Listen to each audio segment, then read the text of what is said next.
Según Génesis 47, 12, 27, durante la sequía en Egipto, José almacenó y preservó el alimento.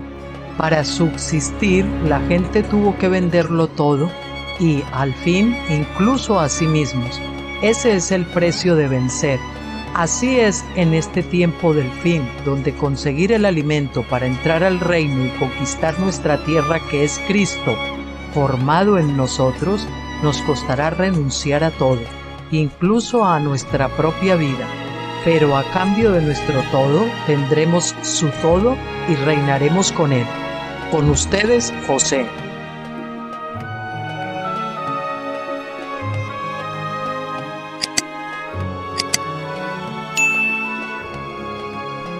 Buenas tardes a todos, amigos y hermanos.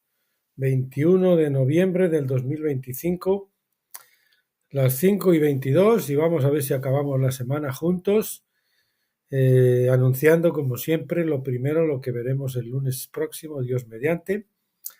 Retomaremos el libro de Deuteronomio, segunda ley, discurso sexto del doctor Stephen Jones, y veremos los capítulos cuarto y quinto. El cuarto se titula Objetos perdidos y encontrados. Les anuncio los epígrafes: no robarás, robar la oveja perdida de Dios,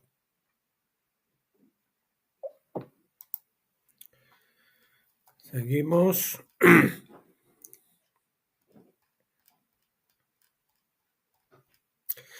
Cristo busca a la oveja perdida. Perdón un segundito, que esto parece que está mal. Vamos a ver, sería así.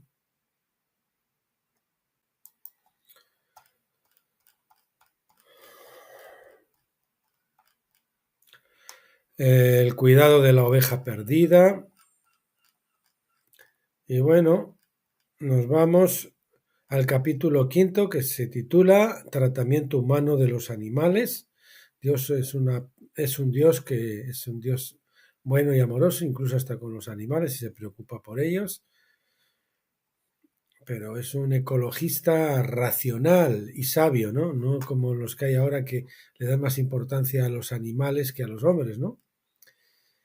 Bien, sobrecarga de las bestias de carga, valga la redundancia. El Señor no le gustaba que sobrecarguen y maten por hacer a los animales, por tener que hacer un sobreesfuerzo, sino que quiere que los cuiden, ¿verdad? Veremos también el buen trato a los animales en el día de reposo, que los animales también tienen su derecho. Fíjate que el Señor, que Dios tenemos, que se preocupaba por todas estas cositas, ¿verdad? Lo que muchos no hacen hoy. Con todos los ecologistas y eso que son, o que se tienen. Y aplicaciones espirituales de la ley, vamos a ver. Lo mismo.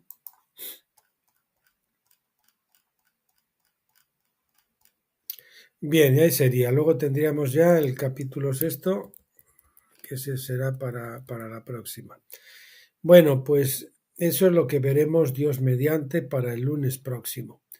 Nos vamos a ir ahora al artículo que tenemos para hoy, que es un artículo de mi libro, Reflexiones acampados en Gilgal, Reflexiones acampados en Gilgal 3, que ya saben que es un libro que ustedes lo pueden comprar en Amazon, pero también lo pueden descargar de manera gratuita en nuestros blogs. Bien, el artículo en cuestión se escribió el 28 de septiembre del 2020, hace 5 años, algo más, y se titula Marchas para Jesús o Marchas hacia Jesús, en interrogación. Hemos subrayado o resaltado, perdón, en tamaño la palabra para y la palabra hacia, porque no es lo mismo una marcha para Jesús, como una exhibición, que una marcha hacia Jesús.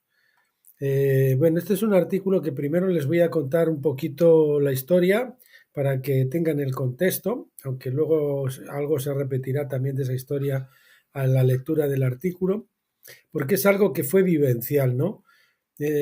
Pues es una situación que se presentó en las iglesias en la época que yo estaba todavía congregándome, en la primera iglesia que yo me congregué, en la primera y en la segunda, porque fueron dos. Y bueno, una situación triste, pero que también dentro de eso, pues una situación que permitió pues discernir y aprender algunas cosas, por lo menos para el que les habla, ¿no? Y bueno, que estamos esperando que Dios tenga misericordia y abra los ojos de los hermanos, ¿no? En concreto, pues era una época en la que el Señor estaba profetizando en esas dos iglesias de la ciudad donde yo vivía, llamando a la iglesia una y otra vez a santificarse, a santificarse, a santificarse. Y sin embargo no se hacía caso a la profecía. Había visiones, había palabras proféticas en lenguas y después con interpretación, pero no, o sea, alguien cuando el Señor yo creo que está llamando a la iglesia a santificarse es como para prestar atención y dice, bueno, pues eso es algo fundamental. Si el Señor nos está diciendo que necesitamos santificación, tenemos que cejar todo lo que estamos haciendo, digamos, cerrarnos en el local, ¿no? Y buscar al Señor para que nos diga en dónde no estamos santificados, qué estamos haciendo que no debemos hacer o qué estamos dejando de hacer que debiéramos hacer, ¿no? Pero no, era oídos sordos, ¿no? Se menospreciaban las profecías de esta manera tan triste. Y bueno, pues sin embargo, a pesar de que el Señor llamaba a la iglesia a santificarse, era una iglesia o eran iglesias que salían los fines de semana a evangelizar en la calle con toda la fanfarria, que si guiñol, que si mimo, que si pues instrumentos, música, además, micrófonos y todo eso, testimonios ahí en vivo, en las plazas públicas y demás, ¿no? Y nunca jamás se convertía nadie, nunca jamás venía alguien a la iglesia. Alguna vez rara venía alguien, pero luego se marchaba al de poco tiempo y malo sería y bueno sería si no se llevaba alguno con él, ¿no? En fin, esa era la situación. En aquella iglesia, pues yo lógicamente me oponía a todo eso porque el Señor me estaba mostrando, precisamente yo les había entregado a los pastores el borrador de mi libro Finisterre al borde del Jordán, donde se dice que la iglesia tenía que dejar pues todo el activismo religioso y entrar a la acampada de Gilgal después de cruzar el Jordán, es decir, morir a la carne y esperar a la circuncisión del corazón, que el Señor circuncidara o santificara nuestros corazones para estar con ropa limpia para poder salir a la calle a evangelizar, no a predicar el evangelio en ropas menores, porque entonces no se puede tener ningún resultado, por lo menos ningún resultado que sea agradable a los ojos de Dios. A veces podemos crear o tratar de engendrar quizás ismaelitas o moabitas o amonitas, pero no hijos de Dios, no hijos de Isaac, ¿no? Así que esa era la situación. Yo, de hecho, llegué a un estado, no voy a contar la historia completa porque nos desviaríamos mucho. Para resumirlo pronto, pues yo manifestaba estas cosas, ¿no? Y al final, pues el cuerpo oficial me citaron y pues digamos que, digamos, no, me echaron, me expulsaron, ¿no? Me excomunicaron de la iglesia. Y bueno, estuve yo, no sé si fueron de 1 a 3 meses fuera de eso, y a pesar de que yo entendía alguna forma, leyendo la Biblia, como que el Señor, leyendo la historia de Ruth y Noemí, como que el Señor me decía, no vayas a espigar a otra era, como que el Señor quería que siguiera ahí fuera de la congregación, ¿no? Pero no sé, con eso que nos había imbuido de no dejarse congregar o no dejar de congregarnos como algunos tienen por costumbre, que era un texto muy mal aplicado y muy mal entendido, pues yo sin embargo, pues tampoco estando muy seguro de que esa era una palabra del Señor para mí, pues empecé a congregarme en otra iglesia y empecé a asistir allí, pero claro, resultó que los pastores, ellos se conocían entre sí porque ambos pertenecían al Consejo Evangélico, al mismo Consejo Evangélico Provincial, y entonces, pues en esa nueva congregación a mí me dejaron asistir, pero me tuvieron sentado en la banca sin dejarme participar en la Santa Cena durante 3 años y más, hasta que el Señor al final me mandó también a salir de ahí. En ese caso no me echaron, sino que ya oyendo el llamado del Señor salí con un hijo espiritual que yo había engendrado, o que el Señor había engendrado, mejor dicho, a través de mí, y nos fuimos. Y esa era la historia. Bueno, bien, en ese contexto, en esta segunda iglesia, era también visiones, profecías en el mismo sentido. Y en aquella época, pues, resulta que estaban preparando lo que es la Marcha para Jesús, que es un evento anual que se suele hacer por las iglesias en diferentes locales, provincias, países del mundo, que consiste en salir con pancartas, con cosas, con no sé qué, con música también, con todo eso, que a mí me parece que era un poquito una imitación de las procesiones católicas, ¿no? Perdón por la comparación, pero básicamente se trata de lo mismo, ¿no? Salían a dar testimonio, en este caso no se llevaban esos ídolos y demás, pero se llevaban pancartas, etcétera. Bueno, el caso es que en esa iglesia pues se había estado orando mucho tiempo por el evento y además había un grupo de gente que se juntaban y iban algunos días entre semana cuando faltaban, pues hay unas semanas antes del evento, y iban por el recorrido que se había solicitado al ayuntamiento a orar por la calle en voz alta. Bueno, en voz alta no voz en grito, sino ellos hablando en voz alta, pues quizás como les estoy hablando yo a ustedes, ¿no? Y volvían a la iglesia y daban testimonio, decían, uff, se me erizaban los pelos y todo, porque eh, por el Señor, y eso decía, eso entiendo que es que el Señor va a hacer aquí algo grande, que el Señor va a manifestarse, que el Señor que la marcha va a ser un éxito, que si no sé qué, y yo les decía que no son marchas para Jesús, que son marchas hacia Jesús, que no podemos hacer marchas para Jesús hasta que no hayamos hecho primero las marchas hacia Jesús. Y en fin, pues ahora van a leer el evento, van a escuchar. Y esa era la situación en que se produjo, ¿no? La marcha se celebró y fue un rotundo fracaso, y ahora verán por qué. Bien, comencemos. En la imagen ven Plaza del Sagrado Corazón de Jesús, que eso es en Bilbao. Si ustedes no sé si conocen Bilbao, la Gran Vía va desde esta Plaza del Sagrado Corazón hasta la Plaza Elíptica, que está a la mitad de la Gran Vía, y después hacia la Plaza de España, que se llamaba antes, ahora no, o la Plaza Circular, creo que la llaman también.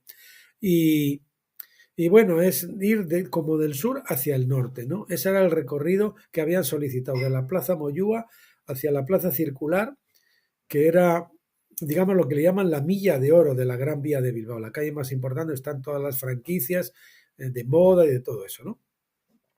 Bueno, pues eso es lo que tenemos en Bilbao para situarles. Resulta que, ya se lo anticipo, pues al día antes de la celebración resulta que les cambiaron, las autoridades les cambiaron el recorrido, y en vez de tener que desfilar desde la Plaza Moyúa, donde se pensaba salir, hacia aquí, hacia la Plaza del Sagrado, desde aquí de la plaza, desde la plaza que estaba en la mitad de la Gran Vía, hacia la Plaza del Sagrado Corazón, tenían que ir de norte a sur, pues les cambiaron el recorrido y les hicieron ir desde la Plaza Circular, perdón, desde la Plaza de Moyúa, hacia la Plaza de Circular, que era el recorrido al contrario, ¿no? Es decir, en lugar de ir de frente a la Plaza Circular, les hicieron caminar de frente al Sagrado Corazón de Jesús, ¿no? A la estatua de Jesús que estaba ahí en el Sagrado Corazón. Eso es para que entiendan la imagen, ¿no? Bueno, 28 de septiembre del 2020. Hace muchos años estaba yo calentando la banca por imposición de los líderes en la segunda iglesia local en que me congregaba. Ya les he contado que era porque la primera me echaron. En la que ya llevaba unos 3 años sin poder participar de la Santa Cena, porque me habían echado de mi primera congregación local, no de esta. Como en esta segunda congregación lo sabían, ya que los pastores se conocían y ambos participaban en el consejo evangélico de la provincia, me impusieron tal condición para poder congregarme, es decir, no podía participar en la Santa Cena. Podía ir, incluso me dejaban alzar la voz en oración, que yo aprovechaba muchas veces para lanzar cargas de profundidad, que yo digo, en la oración les tiraba mis pullas, ¿no? Mis pullas proféticas, ¿no?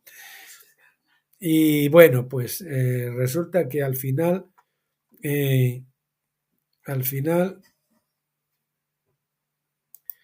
bueno, pues continuamos, perdón por la interrupción. En aquellos tiempos, vez tras vez, el Señor daba palabras proféticas a través de diversos miembros en ambas congregaciones. No es que yo las diera, las daba el Señor, siempre llamando a la santificación. Bueno, en la primera congregación, los pastores llegaron a recibir el borrador de mi libro Finisterre al borde del Jordán, donde se trata precisamente ese tema de dejar el activismo, las obras muertas, morir a la carne, que es cruzar el Jordán, dejar el hombre viejo sepultado en las aguas del Jordán y salir del otro lado, del lado de la resurrección, de la vida victoriosa del Shalom de Dios, y reposar en Gilgal, donde viene la circuncisión del corazón, ¿no? Antes de conquistar la tierra prometida, el pueblo de Dios tuvo que acampar en Gilgal para la circuncisión del corazón. Bien, en aquellos tiempos, como decía, otra vez el Señor daba palabras proféticas a través de diversos miembros en ambas congregaciones, siempre llamando a la santificación. Me acuerdo de una de las visiones en esta última iglesia, era que había un tornillo que estaba lleno de óxido, entonces el tornillo no podía girar, ¿no? Y el Señor estaba llamando a quitar ese óxido primero. Y otra de las visiones que dieron fue que había, un enchufe que no funcionaba porque uno de los cables estaba desenchufado. O sea, estaba enchufado uno, saben que son el positivo y el negativo, pues uno de ellos no estaba conectado, entonces no funcionaba la toma de corriente. Bien, la respuesta durante años fue siempre la misma: caso omiso y seguir evangelizando, entre comillas, en ropas menores. Activismo, esa es palabra resaltada, activismo, en mi opinión, o vano intento de engañar a Dios mediante un ímprobo trabajo invertido en obras muertas. Cuando digo engañar a Dios, probablemente fuera de manera inconsciente. Es tratar de justificarnos, ¿no? Como no estamos haciendo lo que el Señor nos dice, o no nos damos cuenta, o estamos cegados o sordos, pues hacemos otras cosas que no nos ha mandado el Señor en lugar de hacer las que el Señor nos está mandando a hacer. O estamos tratando de atacar al enemigo cuando el Señor nos manda estar reposando y velando nuestras armas y afilando las espadas y engrasando los escudos, ¿verdad? Bien, el ímprobo trabajo invertido en obras muertas, ¿no? Un vano intento de engañar a Dios mediante un ímprobo trabajo invertido de obras muertas. Como decía Al-Jabi en Los Dos Reinos, el autor, todo menos obediencia. Estamos dispuestos a hacer todos menos obediencia, menos obedecer al Señor, estamos dispuestos a cualquier cosa. Es decir, para no tener que reconocer el pecado y parar y santificarse hasta acabar de sacar la inmunidad santuaria. Se da a reconocer el pecado, a lo mejor no sabemos cuál es el pecado oculto o qué es lo que el Señor nos está demandando, pero si no lo sabemos, debemos de parar hasta que el Señor nos lo muestre o nos diga, bueno, ya no hay peligro, ya pueden ustedes salir, ¿no? Pero no se hacía caso. Pero no digo una, sino muchísimas profecías y visiones hablando en esta dirección y nada, nunca se hacía caso. Una de esas, me acuerdo que una vez en el pasillo, yo caminando, salí al pasillo de la banca y empecé a caminar hacia adelante y le dije, cuando el Señor nos dice volveos a mí, es que está diciendo que me dé una vuelta de 180 grados, no de 360, porque, es decir, el Señor me habla y me está diciendo vuélveme, es que yo le estoy dando la espalda al Señor. Entonces, si el Señor dice vuélvete a mí, me tengo que dar y girar y empezar a caminar en la dirección contraria. Y yo hice esa representación dramática en el pasillo para que la gente se diera cuenta de lo que nos estaba pidiendo el Señor. Pues nada. Bien, continúo. Una de esas actividades evangelísticas era la anual Marcha para Jesús, que las iglesias de la zona realizaban, al igual que en otras partes del mundo. Bueno, déjenme decirles que probablemente estas cosas, debido a mi todavía bisoñez en el Evangelio, pues yo no sé cuándo aquello, llevaba 5 o 6 años nada más, pues todas estas tácticas como de lanzarles pullas mediante la oración y todo esto, y tratar de pugnar con el pueblo oficial, pues fueron a lo mejor carnales. Yo en aquel momento, pues yo no podía contenerme ese tipo de impulsos. Y a pesar de que el Señor me había dicho también a mí, espera mi tiempo, yo no lo pude hacer. Y al final, pues a mí me echaron, quizás con cierta razón, ¿verdad? Porque el Señor me pedía a mí también que esperara como el profeta mudo, como Ezequiel, hasta que fuera el tiempo. Y yo, sin embargo, no pude hacerlo. Para que vean que no se trata solo de lo que hacía mal las iglesias, sino que lo que hacía mal también el que tenía ese llamado profético de advertir a la gente, ¿no? Que es el que les habla. Yo también tenía mi fallo, porque estaba aprendiendo. Bien, al respecto se realizaban anuncios de esta marcha para Jesús. Se oraba con mucha antelación, se promocionaba la marcha, se oraba presencialmente a lo largo del recorrido previsto, etc. Yo, sin embargo, oraba, pero en el sentido contrario de tener que obedecer al Señor y acampar para santificarse, en lugar de participar en tal evento. Es decir, en el de obedecer las palabras proféticas y santificarnos, ¿no? Y santificarse, pues una iglesia que trata de evangelizar en pecado, nunca conseguirá resultados, al menos resultados agradables para Dios. En ambas congregaciones dije varias veces que lo que necesitábamos primero es una marcha hacia Jesús, es decir, la marcha de la senda interior, del arrepentimiento, la marcha hacia adentro, no hacia afuera, y de la cruz, la senda de la cruz, cesando en las obras muertas, para así poder entrar en el reposo de Dios. ¿Qué son las obras muertas? Pues son las obras, en teoría, que nos parecen buenas a la carne, pero que Dios no nos ha mandado. Es decir, son obras muertas, obras separadas de Dios, porque Dios no las ha mandado a hacer. El Señor me está mandando que yo le lleve naranjas y yo voy a la tienda y como veo que los limones están muy baratos, en vez del kilo de naranjas que me han encargado, les llevo 2 kilos de limones y encima voy todo contento al Señor y dice, mira, Señor, te he traído 2 kilos de limón. Y entonces el Señor me dice, o me tiene que decir, pero bueno, hijo mío, ¿qué has hecho? Si yo lo que quiero es hacer una naranjada, no una limonada. Pues eso es lo que se estaba haciendo, ¿no? Bien. Del arrepentimiento de la cruz, digamos, como decíamos, cesando en las obras muertas para así poder entrar en el reposo de Dios, hasta que el Señor diera la orden de marchar a evangelizar. De hecho, en ambas iglesias, perdón, jamás se consiguió un solo prosélito en las actividades de evangelización conjunta, y si alguien venía nunca perseveraba y al poco salía por la puerta y tal vez llevándose a alguien con él. Decía Di Stéfano que el Balón, el famoso entrenador de fútbol, primero jugador argentino y luego jugador del Real Madrid y luego seleccionador, creo que también era, no sé si llegó a ser seleccionador nacional, creo que sí, les decía a los jugadores, el balón está hecho de cuero, el cuero viene de las vacas comen hierba, cuanto antes bajemos el balón a la hierba mucho mejor, es decir, dejarnos del juego aéreo y bajar el balón a tierra para poder practicar el fútbol, no andarnos con elucubraciones mentales y con juego aéreo, ¿no? Y eso aplica a la Iglesia, que es que debemos de llevar el cristianismo a las vidas reales, a la vida práctica. No vale que en el púlpito y que entendamos bien la palabra de Dios y prediquemos eso en el púlpito si luego nosotros no somos capaces de llevar esas palabras a la iglesia, delante de nuestras familias. ¿Por qué? Porque tratamos de evitar la persecución y de que todo el que quiera vivir piadosamente en Cristo Jesús sufrirá persecución. Claro, si nosotros no defendemos el evangelio íntegro delante de la familia, delante de las personas, para que no nos miren como bichos raros o para que no nos abandonen o para que no nos critiquen, digamos que en la iglesia sí lo predicamos, pero luego a ellos no les decimos eso, ¿no? Ni condenamos el pecado, al contrario, lo condonamos.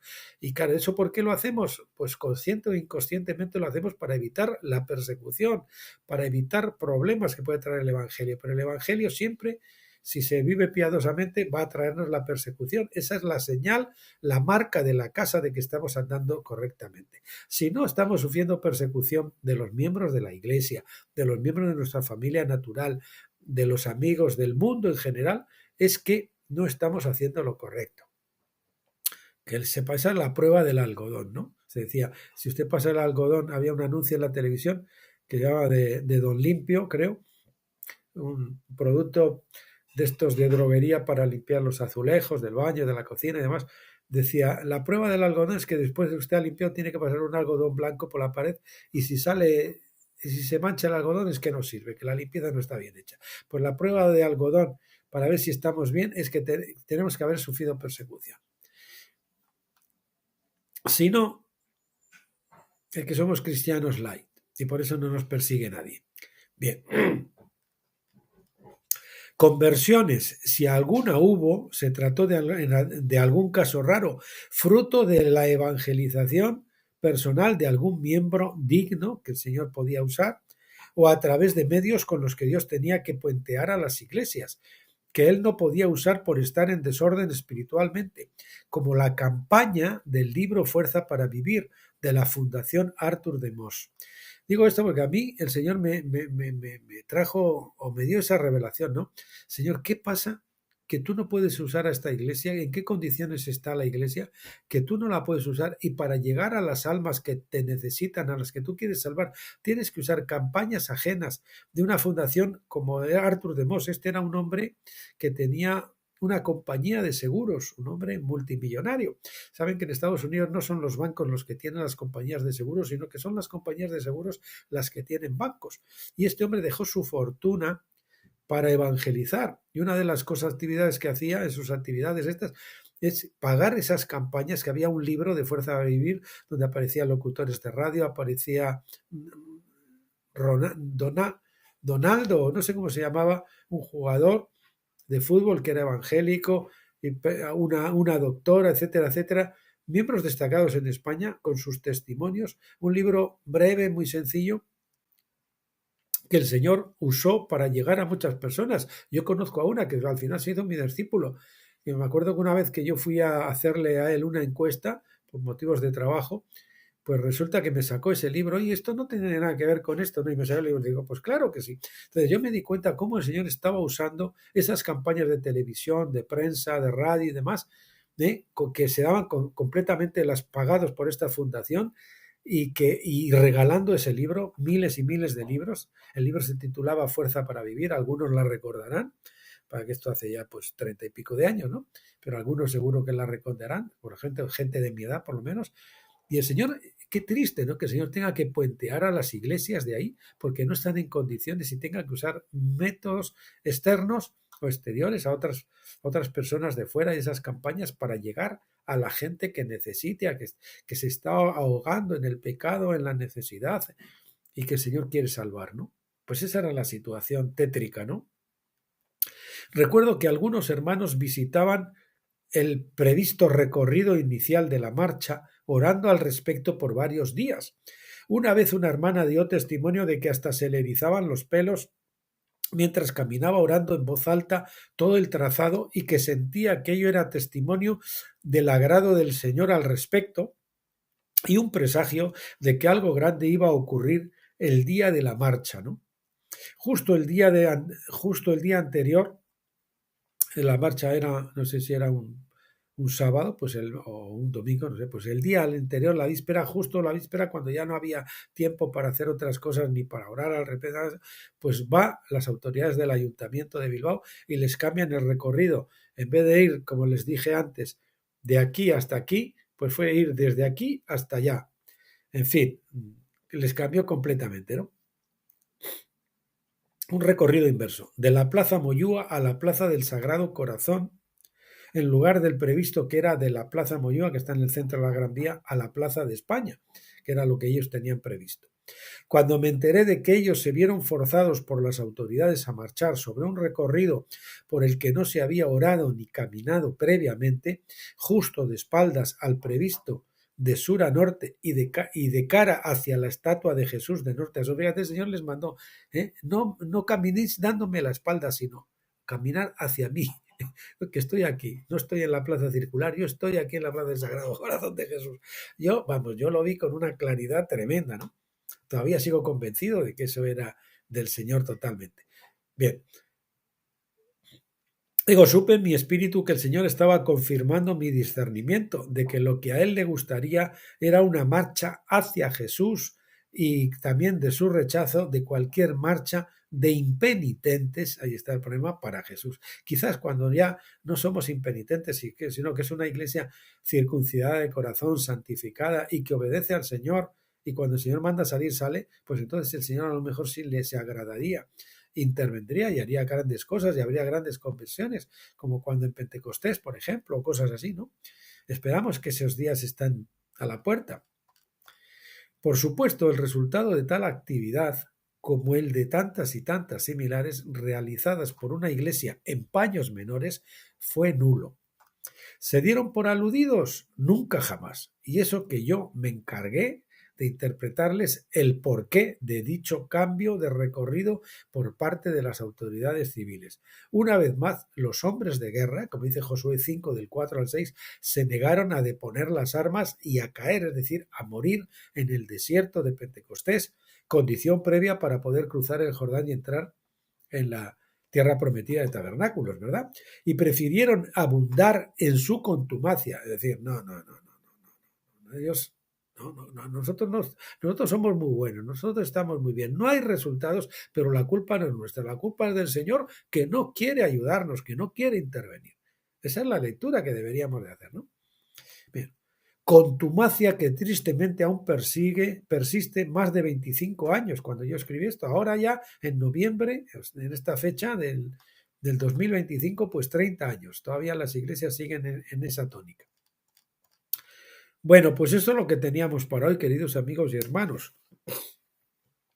Como es fin de semana, ya saben que vamos a orar para que el Señor nos dé un descanso y nos dé un fin de semana de descanso, de solar, de diversión, de entretenimiento, de poder compartir con los amigos, con la familia y sobre todo con Él, ¿verdad? Y si ustedes se están congregando en alguna congregación, pues disfrutar de esa comunión con los hermanos que realmente aman y buscan al Señor, no con los hermanos carnales o naturales. Bien.